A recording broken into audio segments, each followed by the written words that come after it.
With AMNTS, a mile in these shoes. And today is a very special episode because we're not going to be just talking to an individual, but rather an organization that is for the community, by the community, and named community with one M. I want to welcome Sean and Shannon Scott, the founders of Community Made LA. Thank you for being on the show. How you guys doing? Good to see you. Yeah, I'm good. I'm ready to talk about some shoes. Hell yeah. Well, you guys are going along. Let's go. Can you tell us where we are? What is this community? This is the Arts District, and it's this unique combination of artists and small businesses. This all used to be manufacturing. Where are you from? Well, I was born in Salt Lake City, Utah. Sean was born in Key Biscayne, Florida.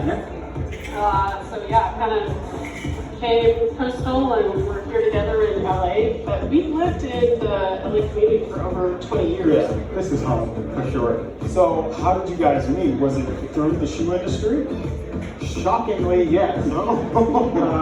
We met at ASICS about 25 years ago. We were working together. I was on the product side, and Shannon was on the marketing side, but working in the same product categories.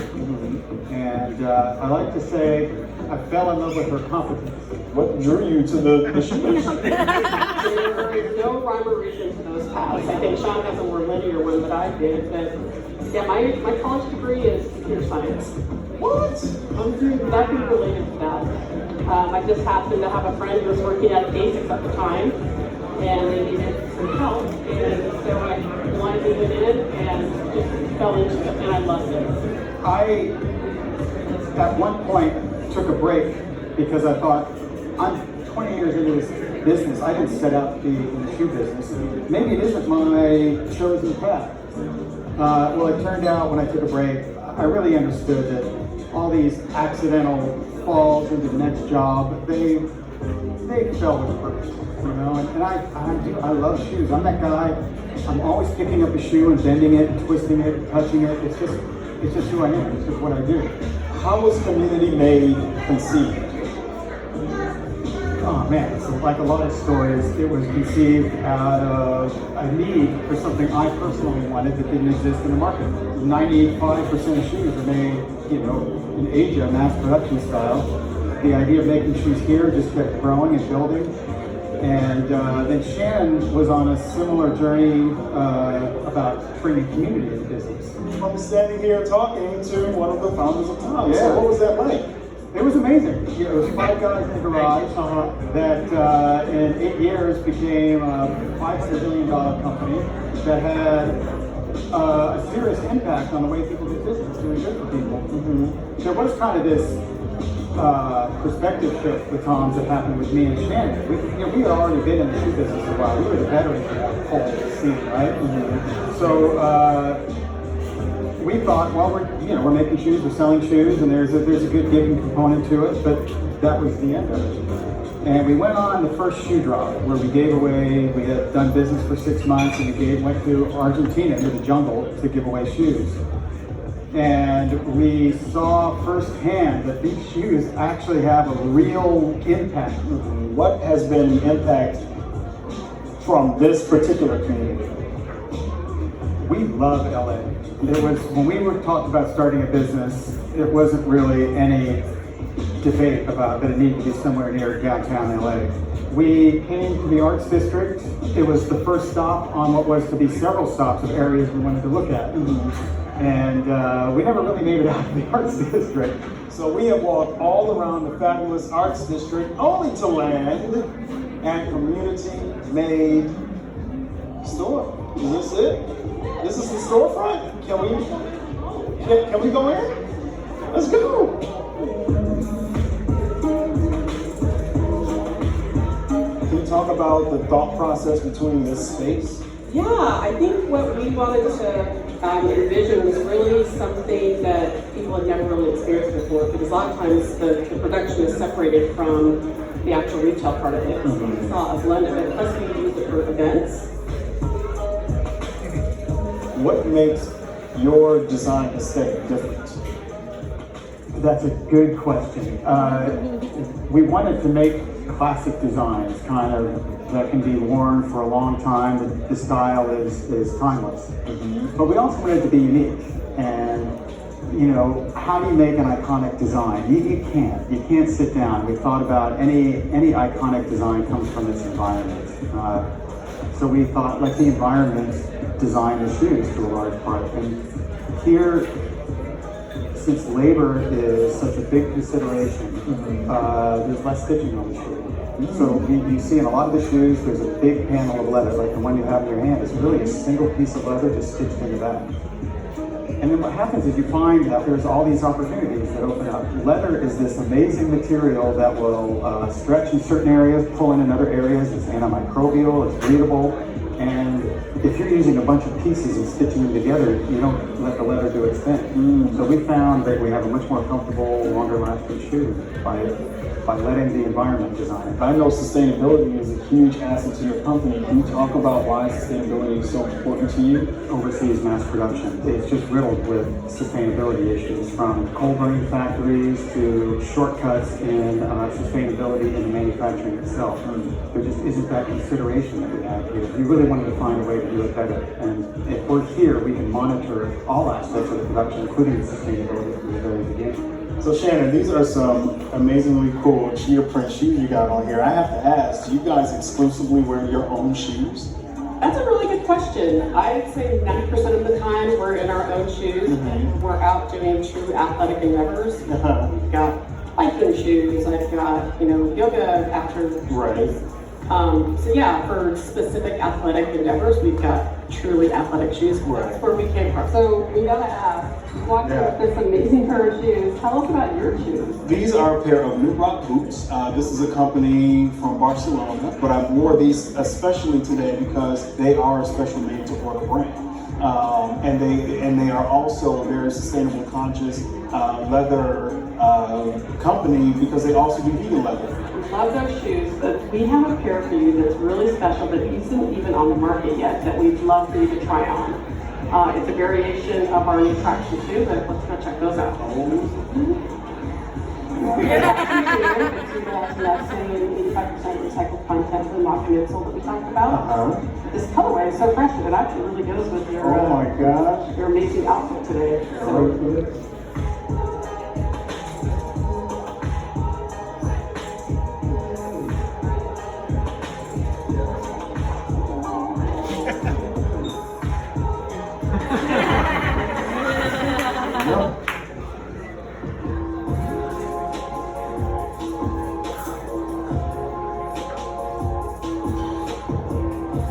This is Noah, who is in charge of our shoemaking. Noah, nice to meet you. Welcome to the show. Can you tell us who you are and what you do for Community Made? I'm Noah. I work with the design, development, and production of our shoes. So anything from a drawing, whether that's us drawing something that we want to have made, or a customer going to the drawing that they want to have some kind of prototype made, something like that. And then the drawing to a finished shoe. So I manage all that stuff. So I think I just died and have gone to shoe heaven. I'm here in my favorite space, the Cobbler Station, and we are about to start the process of creating an AMNCS by Community Made shoe with my main man Noah here. Yeah, let's do it. Noah, can you please walk us through the process so we can get this done? Yeah, so with custom shoes, you can do anything from coming with a completely unique design. It's like whether you have a very professional design done, or if you just have a drawing on a napkin, we can go off that, and we do whatever. Or you can build a custom shoe based off of our existing style. So, one of the things we love seeing people do is take a design that is on one sole, like this one, so this upper design, and then put it on a different sole and just change the colors. And these are the same upper designs. You can see the same pattern pieces. Right. But by doing different colors, by doing different textures, and putting it on a different sole, you end up with a completely different shoe.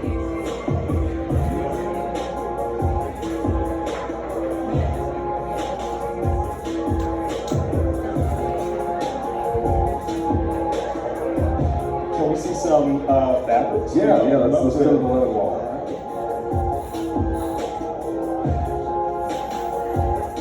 So this is our material wall. We have tons of different colors of buttons here. We have some vegan materials that we're prototyping up here. These are lining materials on this side. And then we have like sole and foam materials on the bottom. So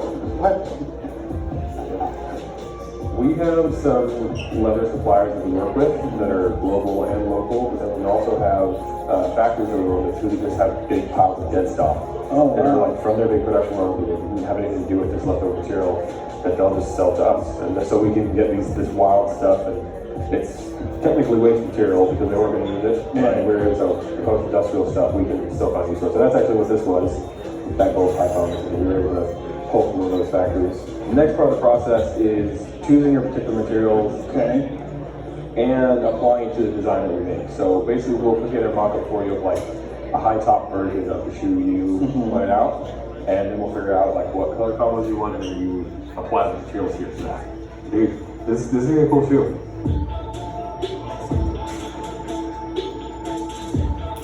So I know giving back is a huge component of community made. I mean, you're in the community, you're for the community. Can you talk about the organizations that you work with and why you've chosen to work with them? The first group that we work with locally is Street Poets for the arts.